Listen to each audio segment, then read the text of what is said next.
মাছে ভাতে বাঙালির মাছ বড়ই প্রিয়, তবে মাছ কাটা ঝামেলা এড়াতে আর সময়ের অভাবে আমরা অনেকেই বাজারেই মাছ কাটিয়ে আনি। মাছ কাটা যে অত ঝুঁকির ব্যাপার নয়, সেটাই শেয়ার করব আজ। নিয়ে নিয়েছি ভোলা মাছ, এটা কেটেই আপনাদের দেখাবো। মাছ মানেই আঁশে ভর্তি, তাই প্রথমেই মাছের আঁশ ছাড়িয়ে নেব। এই কাজটা চামচের পিছন দিয়েও করা যেতে পারে, আবার ছুরির ধার ছাড়া জায়গাটা দিয়েও করা যেতে পারে। আঁশ ছাড়াবার সময় মাছের লেজটা কেটে ফেলবেন না, ওটা ধরে আঁশ ছাড়াতে ইজি হবে। এবার বটির নিচে প্লাস্টিক পেতে এক এক করে মাছের লেজ পাখনাগুলো কেটে নেব, ঠিক যেমনটা আমি করছি। একদম লাস্টে লেজটা কাটবেন। এবার ডান দিকে ঠিক মাথার নিচের দিকটা কেটে মাছের পেটের নোংরাগুলো বার করে নেব।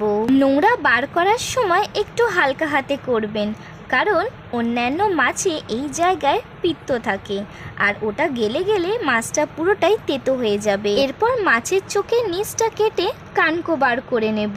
এটা দু সাইডেই করতে হবে। এই যে কানকো বার করে নিলাম, কমপ্লিট হয়ে গেল এই মাছটা কাটা। আমি তো কাটলাম বটিতে, তবে এটা কাঁচি দিয়েও কাটা যায়, যেমনটা আমি করছি। প্রসেস পুরোটাই সেম, শুধু আগেরটা ছিল বটিতে আর এটা কাঁচিতে। এখন তো বেশিরভাগ মানুষই ছুরি কাঁচিতেই বেশি কমফোর্টেবল, তাই এটা দেখালাম। এভাবে এক এক করে সব মাছগুলো কেটে নেব।